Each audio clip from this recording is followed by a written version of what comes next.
conoció un fallo a favor de un jubilado para que no se le cobre impuesto a las ganancias, con la particularidad que el jubilado está en situación de vulnerabilidad. El juez federal de Mar del Plata, Alfredo López, es quien emitió ese fallo que afecta solo al demandante, pero lo importante del fallo es que sienta precedente. Ya estamos en contacto con el doctor Alfredo López. Buen día.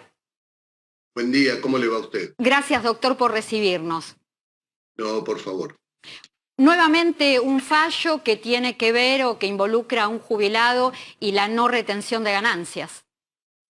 Exactamente, esta ya es una jurisprudencia reiterada que se funda en el fallo que fijó la Corte como doctrina judicial en García con AFIP, donde determinó que aquellos jubilados que pagaban ganancias pero que se encontraban en una situación de vulnerabilidad por una edad avanzada, por una patología severa, por discapacidad, etcétera, en ese caso corresponde que no se le aplique el impuesto a las ganancias. Acá se ha tenido en cuenta la edad avanzada de la persona, sus ingresos, su situación de vulnerabilidad y su situación sanitaria, su situación de salud. Exactamente. Este es un criterio, como dije recién, que lo ha fijado la Corte, en el caso que mencioné, y que lo ha aplicado la Cámara Federal de Mar del Plata, entre otras, que es la jurisdicción donde me encuentro. La particularidad es que se habían hecho en general acciones de inconstitucionalidad, que son más largas, digamos, para obtener la sentencia, pero en este caso se trató de un amparo, esa sería la novedad, con el otorgamiento de la medida cautelar por cumplir las condiciones que fijaba la Corte. Y ahora, doctor, queda abierta la posibilidad de que AFIP apele. Seguramente, usted sabe que tanto el ANSES como la AFIP o el IPS sistemáticamente apelan estas medidas favorables a los jubilados, pero en este caso, al tratarse de un amparo con medida cautelar, la medida se cumple, es decir, no se suspende por la apelación, la efectivización de la medida judicial. Me parece muy importante lo que acaba de decir y creo que hay que reforzarlo entonces.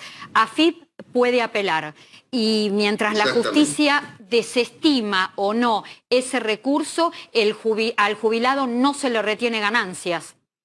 Exactamente, y además le agrego que es muy difícil que sea revertido en otra instancia porque, como le acabo de decir, la Cámara Federal de Mar del Plata ya se ha expedido favorablemente y por otro lado existe este criterio, doctrina de la Corte fijado en el caso García con AFIP. Es decir, que ya hay antecedentes.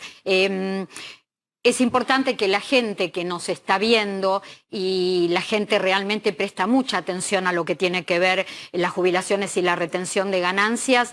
Esto que yo dije al principio, es una medida, es un fallo el suyo que alcanza solo al demandante, pero sienta precedente.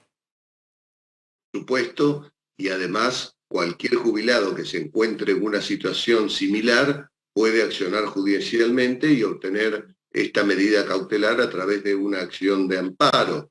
Lo importante es que pueda acreditar estas circunstancias particulares que fija la Corte, que, como dije antes, es la edad muy avanzada, patologías severas, discapacidades, etcétera, que evidentemente le demandan una mayor erogación económica, y por lo tanto la Corte ha contemplado esta situación y por eso es para solo los casos de aquellos que se encuentren y acrediten fehacientemente encontrarse en la situación que describí, y por otro lado, esto implica además, como dije antes, que aunque la AFIP, el IPS o el ANSES apelen como normalmente lo hacen en forma... Es de aplicación inmediata.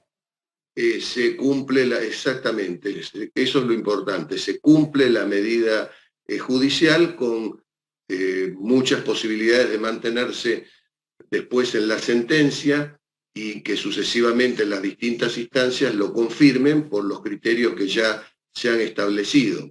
También me parece interesante destacar otro aspecto vinculado al tema jubilatorio, que usted lo conoce muy bien, que se trata de los jubilados que gozan del beneficio pero residen en el exterior y se le han especificado sus haberes y han realizado también acciones judiciales por vía del amparo. En el caso personal tengo aproximadamente 9 casos en trámite, donde también he otorgado la medida cautelar, ordenando al Banco Provincia para los jubilados bancarios o en general todos aquellos que se encuentren en esa situación, donde, como usted sabe, se les paga el haber al dólar oficial, que es un dólar que no existe, ¿no es cierto? Doctor Alfredo López, muchísimas gracias por este contacto con A24. No, gracias a usted.